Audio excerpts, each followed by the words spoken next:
What's up, everybody? Welcome to the Bearded Hunter. We're here talking knives. Stick around.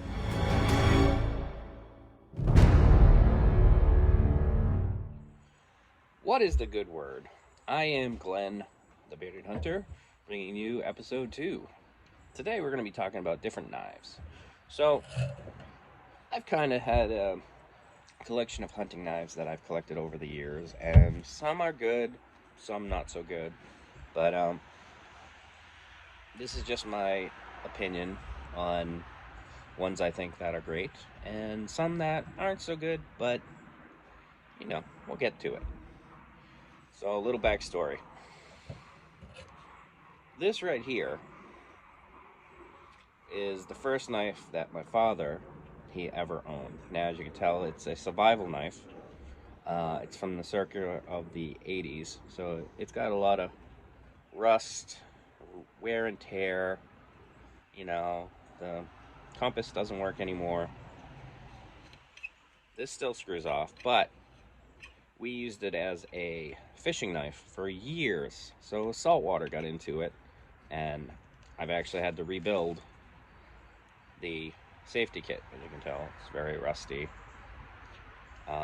But it still holds its edge after all these years. Yeah, it's a little rusty, but still got a nice little edge that I brought back with my whetstone. And so it's still useful and still, it's not going to win any awards by any means because, this I think could have been like a $20 knife back in the 80s. My father didn't really spend that much on it. But for what it's worth, this is pretty decent. It's made in Taiwan, when stuff was made in Taiwan. So there's that one. Now this has a very eclectic history. So this belonged to my father-in-law, and from what I'm looking at, there are no known markings on it, or from where it's made. However, it does say K-bar, so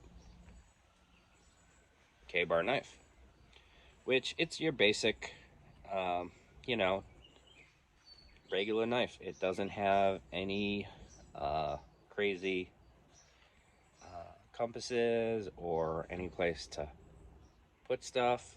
So, you know, it's just your basic hunting knife, and so on and so forth.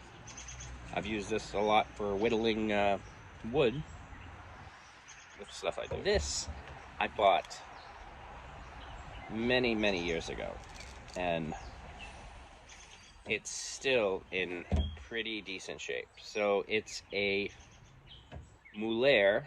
I'm sure I'm butchering that name, but as you can tell, it's made in Spain. The edge has not gone away at all. I've used this plenty of times. It's got a nice saw for when I'm cutting branches, and it's still in pretty decent shape. This one's probably going to have to be my favorite of the knives that I have. And then recently I just went to Harbor Freight. Now I know what you're going to say. Everybody's going to say, ugh, Harbor Freight. Well, you get what you pay for. I get it.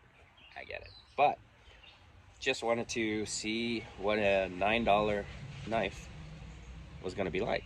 And all in all, it's nice. Don't get me wrong.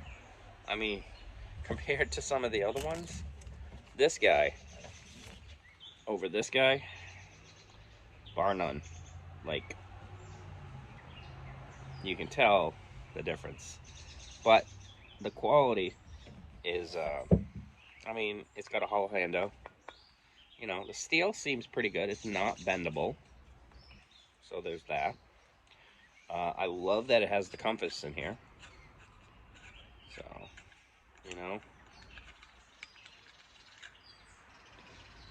it's got the compass, and for the most part, it works pretty well. We're facing north back there. South is in front of me. So, yeah, I mean, it it does what it does. Came with your basic starter pack, matches, sewing kits, although I am going to take that out, hook and line, and then I added a few other things to it. So these are my kindling sort of thing. What I found, I saw a guy, he created using straws and just like a starter thing. So if I'm in a pinch and I need it, it'll be there. And those are pretty much the knives that I have. Obviously, besides my butcher knives, which will be used for butchering deer and whatever when the opportunity presents itself. So, let's get this back on.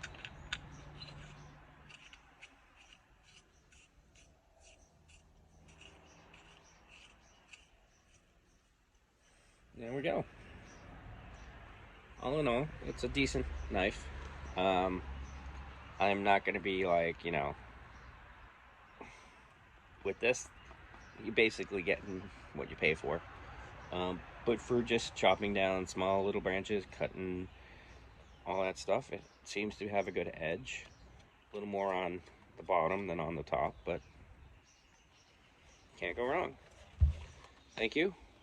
If you like this video, like and subscribe, and I will talk to you again. Laters.